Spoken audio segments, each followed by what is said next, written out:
Thank you very much indeed, Caroline, and thank you, Joe, for the invitation. And it's great to be back here again this year, although in a different capacity. But nonetheless, always willing to learn, to share one's insights. And may I say from the outset that clearly the election of 2011 was significant, not only for political parties, but for the fact that it represented the unmistakable voice of the Irish people. They expressed their anger and disappointment at the state of politics, the economy and the government. And the make-up of the new government and the large majority it commands was the inevitable outcome. The people voted for radical change. We can all agree that much. But there is something which far too many commentators miss. The radical change people voted for was not about changing one lot for another. It was about changing the way politics and government is done in this country. More than any other idea, reform goes to the heart of what people want from every one of the TDs they elected, irrespective of what their labels are. The economic crisis which our country is in, but will get through, has at its core a series of systemic failures. Systemic failures involve all parties, but parties in government have a particular role, and my party has quite rightly been held accountable. We lost a historic number of seats and are now a completely changed party. But I want to make something very clear. Each of our representatives carries a democratic mandate, and we are determined to use that mandate. This is a unique moment. There is an unambiguous demand for far-reaching reform of both the institutions of the state and the interaction between the state and its citizens. It is a moment for a concentrated programme of re-evaluation, engagement and action. It is also a moment which can be quickly squandered. The words of Edmund Burke are very appropriate. He said, "It cannot be too often repeated. To innovate is not to reform." The number of issues involved is huge and far too wide to be addressed in a short summer school contribution. I also don't want to contribute to the crowded library of statements on why reform is needed. Instead, I'm going to limit myself to two specific areas for reform: parliamentary reform and constitutional reform. I also want to briefly go from the specific to the general in relation to our engagement with the idea of Europe, where I would like to pose a general question rather than suggest answers. As I've said in the past, any parliament which doesn't discuss the financial system until it collapses is a failed parliament. There can be no reform without changing the fundamental architecture of how the Oireachtas works and the independent powers it exercises. I want to be constructive today, and my primary purpose here is to set out positive proposals. However, there is no way of avoiding talking about the negative side of what's been done in the last 4 months. The rhetoric of reform is now embedded in nearly every government press release. Ministerial speeches are full of praise for reforms both planned and implemented. This has been accepted uncritically because of the natural goodwill which new governments benefit from. The harsh reality of what has now been done, however, is quite different. If things keep going as they are, not only will there be no real reform, there will be very significant steps backwards. Government will be less accountable, Parliament will be more irrelevant, and reform will be the most devalued word in Irish politics. And let me give you a few examples. In relation to Dáil committees, in the name of rationalisation, the number of committees has been reduced. On the face of it, that's fine. What has not been mentioned is that most of the supposedly abolished committees still exist. They are now called subcommittees. Increased accountability to committees is being claimed, but has actually been reduced. The opposition has been removed from any role as either chair or vice chair of committees which oversee government departments. Previously, opposition parties held posts in committees overseeing 6 government departments. That today is 0, the number 0. So when the details of legislation, spending, departmental plans and the operation of state agencies are being discussed by committee, the agenda will be more completely in the hands of government than before. And this is certainly change, but it's not reform. In the Dáil itself, a promise of more time to review government legislation has been followed by the reality of less time. The use of guillotines to end debate has been significantly increased and is now routinely extended to minor and non-urgent bills. In a very fitting, if ironic, end to the term last week, a package of changes hailed by the government as making the Dáil more relevant was pushed through with almost no notice, a brief debate and a complete refusal to allow amendments. This package of supposed reforms contains only two significant changes in it. Firstly, the Taoiseach will be available for questions for less time, and secondly, the Dáil will sit on Fridays. The new Friday sitting is less impressive when you realise that it will sit on Fridays only once a month. There will be no government business, no questions, no votes, and only 10 out of the 166 members of the Dáil need to be in Leinster House for sittings to take place. This is change, but no one can call it reform. Dáil changes so far add up to a significant strengthening of government's control of the parliamentary agenda and a reduction in the likelihood of ministers being held to account. In relation to budget decisions and the peace process, there is evidence for anyone who cares to see it of the lack of real reform, allied to a huge government majority making a bad situation worse. It was accepted by all parties that we need more informed debates with greater transparency by government before decisions are taken. This was particularly supposed to apply to economic debates. What's happening is the exact opposite. For the first time in a decade, a major tax change was pushed through without any background documents being circulated. A 1.8 billion pension levy was imposed, but there was a blanket refusal to publish the background studies or advices which routinely accompany all budget measures. A month after the levy was pushed through the Dáil, we finally got the documents, but we had to use the Freedom of Information Acts. For a Dáil elected to be more engaged with economic issues and a government committed to greater scrutiny of all budget matters, this behaviour shows many things, but reform is not one of them. The peace process is one of the greatest achievements of modern Irish politics. All previous governments were very careful to have a consensus in the Dáil on sensitive matters to do with the process. From this came the establishment of the Semitic Tribunal, which is a vital confidence-building measure to show unionists that we do not tolerate even a suspicion of collusion between officers of the state and the IRA. In spite of this, a bill to limit the tribunal was published and pushed through the Oireachtas with no consultation and the refusal to supply any background material. It was subsequently revealed that very serious information was withheld from the Oireachtas. It cannot be argued that the Oireachtas had no right to know that the tribunal was warning that a major witness might withdraw if the terms were altered. When cut out, the government's response was to use its overwhelming majority to both shut down and shout down debate. The moment for real parliamentary reform is fast being lost. If things carry on as they are, in 5 years' time, reform will amount to there being 6 fewer TDs with a slightly longer working week and subject to even greater government control than in the past. There are a series of things which can be implemented quickly and should focus on the core issues of economics and accountability. When the last major central bank act went through the Oireachtas, the main topic of debate was how to force banks to be less restrictive in giving out credit. The debate amongst industry and academic experts had no impact, and a major opportunity was missed. The only way that we can give financial reform the consideration it requires is to have a panel of part and full-time experts available to the Oireachtas and to all deputies, and to have them much more effectively resourced. Most importantly, a dedicated regulatory oversight committee, parliamentary oversight committee, and staff is required, because that role will never get the attention it requires if it's left to general committees. In other words, regulation failed in this country, and one of the most significant reforms we should have is a much more strengthened parliamentary accountability regime over the regulators and the agencies. And that isn't in the new package, and it should be. The budgetary implications of both legislation and motions are rarely set out in detail for either government or opposition proposals.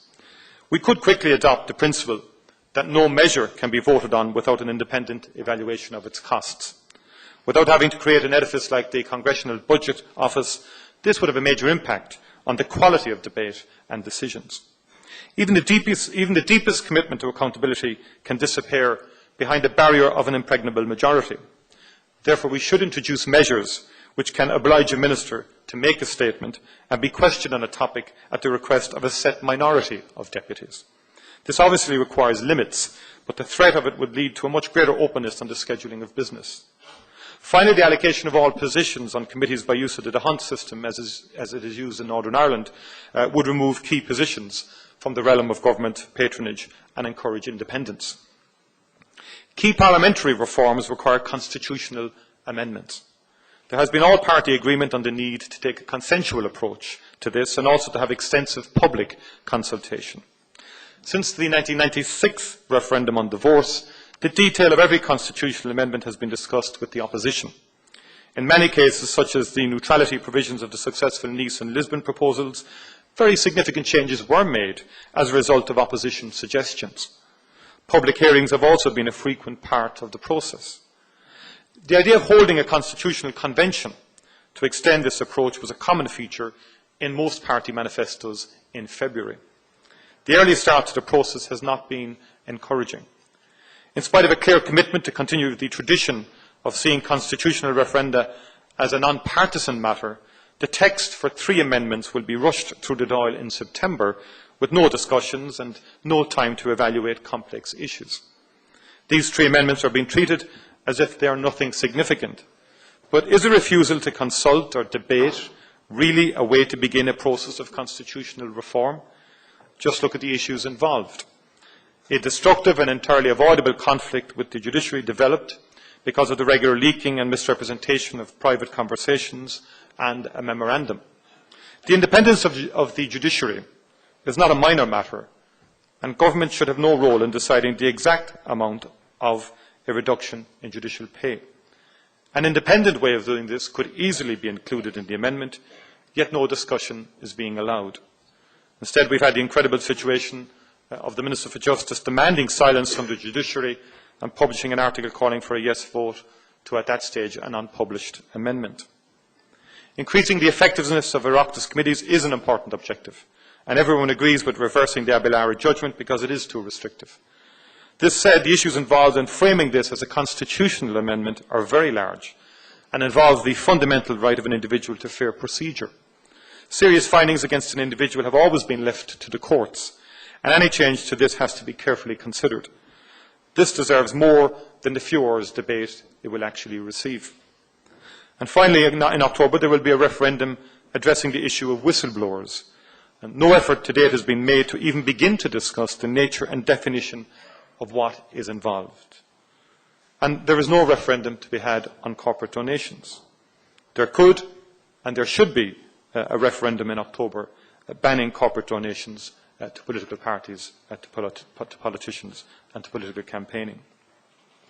The current proposal for the Constitutional Convention is for it to have a tight agenda and timetable. If we want to have substantive constitutional reform, it must be allowed to address the fundamental structures of our political system. There are 2 specific measures which, if implemented, could have a radical and positive impact on Irish politics, and both go to the root of why there is no real separation between the Parliament and the Executive. Article 17 of Bunreacht na hÉireann contains a small measure which is perhaps widely unknown.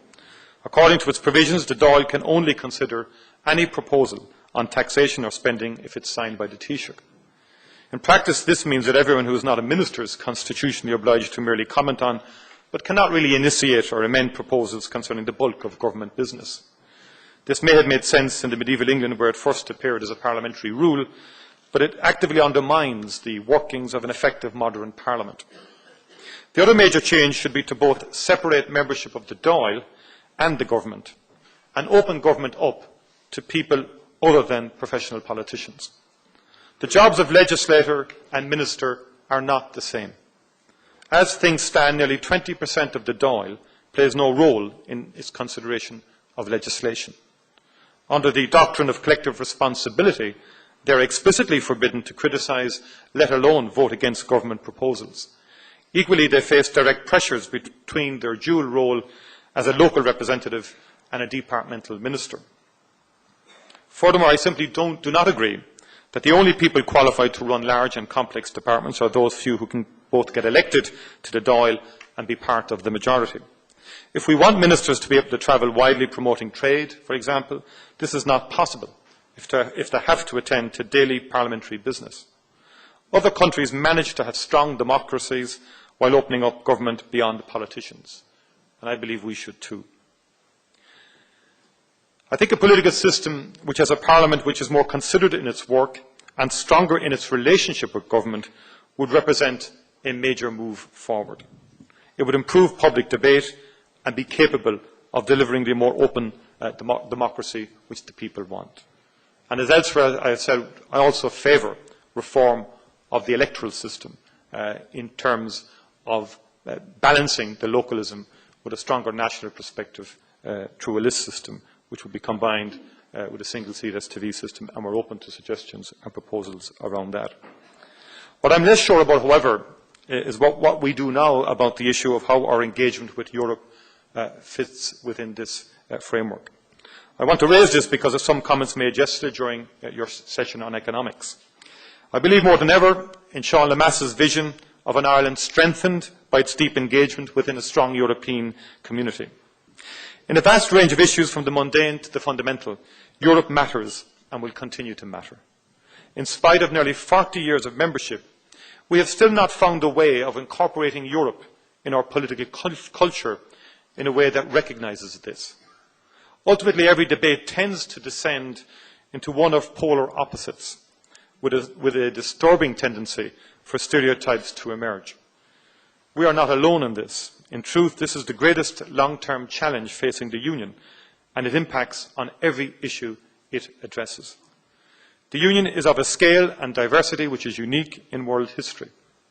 The sense of connection which people have with local and national levels has not developed with the Union. All research in recent years here and throughout Europe is that detachment from Europe is increasing. A package of reforms to the handling of European proposals in the Oireachtas is being implemented, and I think they will address key institutional issues. A much bigger problem is that the quality of our public debate on Europe is declining, while the seriousness of the issues is increasing. You're not European enough, or you're too European, is almost the entire range of comment. What's missing is a constructive dialogue of the centre. Yesterday, Philip Lane and Colin McCarthy made a number of comments about the role of the euro in our economic crisis. I haven't seen their full contributions or those of other speakers, but I strongly agree with the point that we failed to properly address our relationship with the euro at any stage in the nearly 20 years that we've been engaged with it. Equally, 6 crisis summits and a record of causing rather than preventing contagion shows that the current system of economic and financial governance in Europe is badly broken. The Maastricht referendum debate was mainly about other things. When the Stability and Growth Pact was negotiated with Ireland holding the Council presidency, it merited almost no public debate. When we joined the first wave of members, there was no real change in how we looked at economic issues in terms of national debate. The failure to introduce major fiscal and financial constraints at the time of joining the euro at European and domestic levels was a profound error. I have no problem acknowledging that. The record shows that this was absent from the debate at the time. At the heart of this was the need to tax people more and spend less on services. And this would have required a level of denial which politics has been allergic to and the public intolerant of. Equally, a much more aggressive approach to financial regulation was required, but was nowhere on the agenda. In reality, the rollout of new notes and coins in 2002 received dramatically more attention than the act of joining the euro 3 years before that. Stronger fiscal coordination is a reasonable development from the crisis, which may not have prevented it, but certainly would have lessened its impact. Agreements reached last February and ratified in March provide a good start. The failure to put reform of the ECB on the agenda is the only downside of the package. The most important thing which is missing is public acceptance of the idea that we can, and most importantly, should operate within a framework which we don't fully control.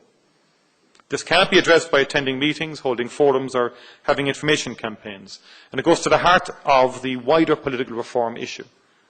Parties have to take the lead in finding new ways to engage with the public on Europe, trying to move the debate onto a level where not everything quickly descends to a pro and anti-exchange. An engaged and informed electorate is the only guarantee of real political reform. The public appetite for changing the way we do politics in this country is very real. If the programme of reform continues as it has begun, the word reform will be reduced to the level of Orwellian newspeak. This is a moment of opportunity which cannot be lost. The agenda mustn't be about hyping minor changes, but leaving every fundamental division of power in place. We need deeper and more radical reform to the way we do politics, and the people deserve no less. Thank you very much indeed.